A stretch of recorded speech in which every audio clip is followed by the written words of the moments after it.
Olá, bem-vindos ao canal Professor Carlos Alexandre Costa e vamos dar continuidade ao nosso estudo acerca da religião de Ugarit e o Antigo Testamento. Estamos na parte 2 deste estudo. Estamos lendo o excelente artigo científico publicado, denominado A Cidade de Ugarit, Contribuições para o Estudo da Religião do Antigo Israel.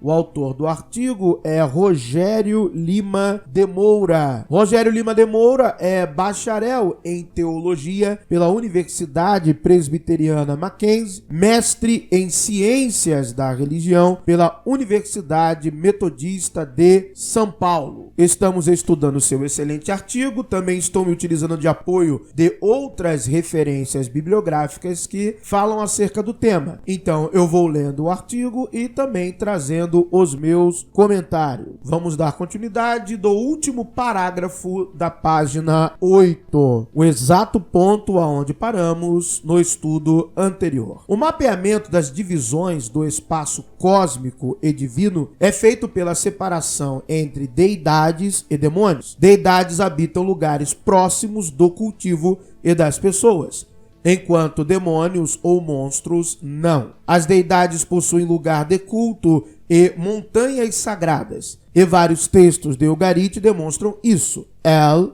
no monte Kes, Baal, no monte Safon, Anat e Atirat, no monte Ib, e etc. Os inimigos cósmicos geralmente não possuem montanhas sagradas. As montanhas apontam para o nível celestial onde as divindades vivem. O deus Mot é uma exceção à regra, pois para chegar à montanha na qual a deidade mora, os mensageiros dos deuses precisam levantar a montanha para descer ao submundo e encontrar Mot. Esta questão é muito interessante, pois no próprio ciclo de Baal, que nós tratamos ele por inteiro praticamente no canal Verdades Ocultas da Bíblia, e vimos também o paralelo bíblico na tradição do Monte Safon, que até em algumas Bíblias em português não é traduzido com o nome original, mas dá a ideia de lugar ao norte ou extremo norte, e aí você acaba desarmando o salmo do seu sentido mais original e também desarmando o leitor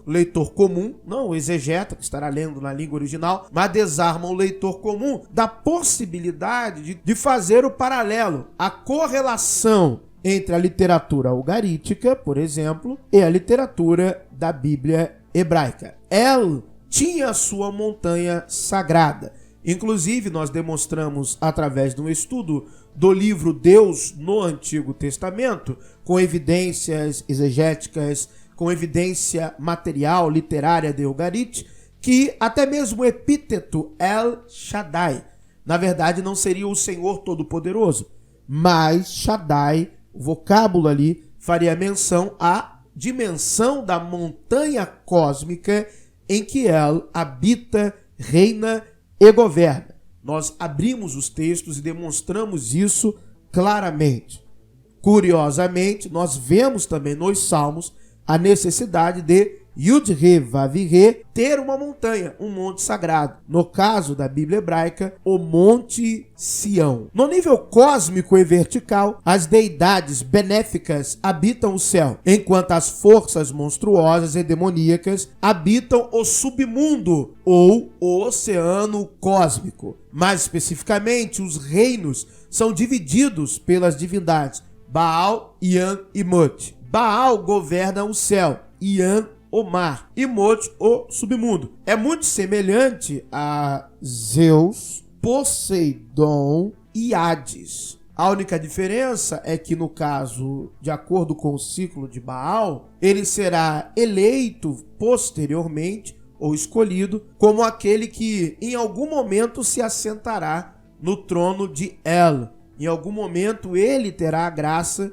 de reinar sobre o panteão, mas com a autorização de El. No caso, Zeus, ele governa o Olímpio, os deuses olimpianos, por causa de sua, vamos dizer assim, destreza na titonomaquia, na batalha contra os titãs. Então tem toda uma questão em que irá envolver a tomada do poder cósmico por um deus da tempestade, dos raios.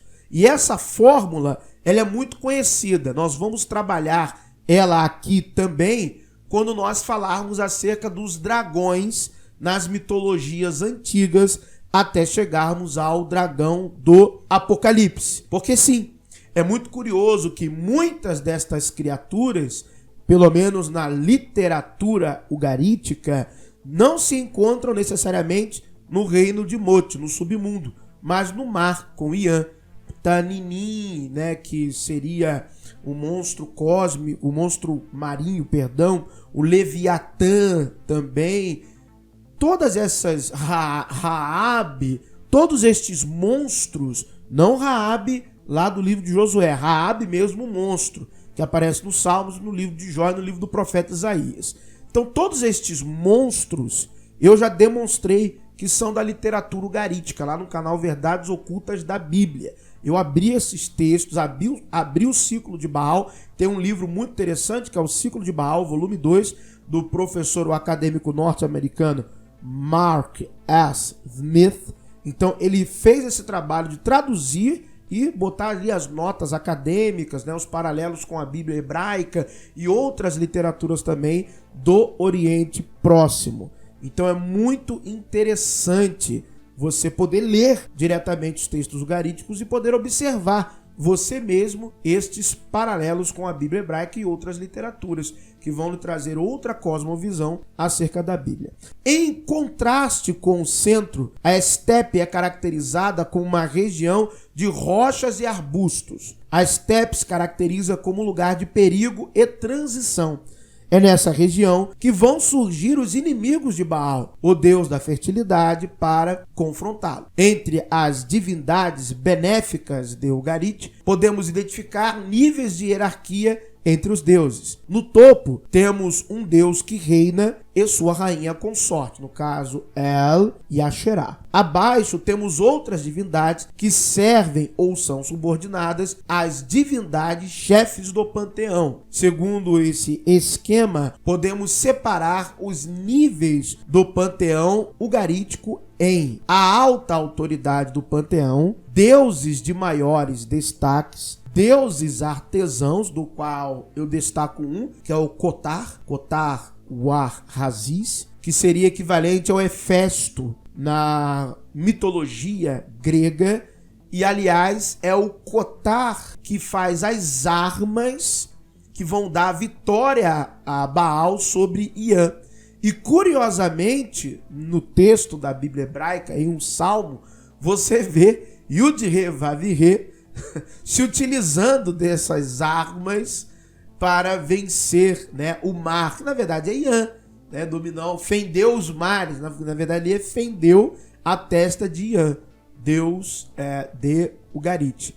E deidades mensageiras, que tem vários mensageiros, vários malar em Ugarit também. Então o mensageiro, o anjo da Bíblia hebraica, com características que se assemelham muito a humanos, ou o anjo do Senhor, que seria um anjo representante da corte celeste, você encontra em Ugarit, sem esforço e sem problema.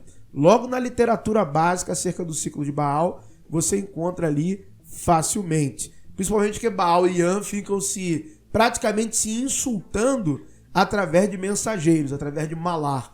Mot também envia um malar e por aí vai, ou seja, um anjo, um mensageiro. Essa ideia básica familiar inclui o patriarca e sua esposa, seus filhos e familiares, assim como trabalhadores e escravos. Ou seja, essa deificação, né, do panteão ugarítico é a deificação de um modelo familiar. Literalmente. A linguagem monárquica encontrada nos relatos envolvendo as divindades de Ugarit claramente reflete a casa monárquica. A mais alta posição é ocupada por El, que é o pai dos deuses, que preside o panteão e promulga decretos. Inclusive, assistam o vídeo aqui no canal Professor Carlos Alexandre Costa, quando eu falo acerca do Salmo 82, da Assembleia dos Deuses. E eu mostro os paralelos com a literatura ugarítica. Eu abri o Salmo 82, abri os textos de Ugarit aqui mesmo, no canal Professor Carlos Alexandre Costa. O vídeo vai estar aqui na descrição, tá bom? E eu mostrei claramente de onde vem essa ideia. Quando analisamos a literatura ugarítica, percebemos que através de seus epítetos, El foi visto como Deus criador por excelência. Ele rogou ao touro El, o Deus da misericórdia. Ela suplica ao Criador das criaturas. Esse título é muito evocado mesmo nos textos ugaríticos. Outro exemplo é KTU 1635. No sonho do benigno, de El, o misericordioso, na visão do Criador das criaturas. Percebemos nesses epítetos não só a característica de criador das criaturas em El, mas também o caráter de misericordioso. Quem é? Você sabe claramente diversos salmos também que vão retratar Yud-Heh-Vav-Heh como um Deus criador e como um Deus misericordioso. Vamos continuar. Como criador, El permanece como cabeça do panteão cananeu e como pai dos deuses. Salve, ó Pai, e o resto dos deuses. E salve, salve, ó El. Salve, ó El, o príncipe. No caso aqui de o príncipe, o principal, tá bom? Como seus filhos, os deuses são na coletividade chamados de filhos de El. Além de Yan, Mot, Anat, Baal é chamado de filho de El. KTU 135, 35 e 36. Suspirando, proferiu assim ao touro El, seu pai.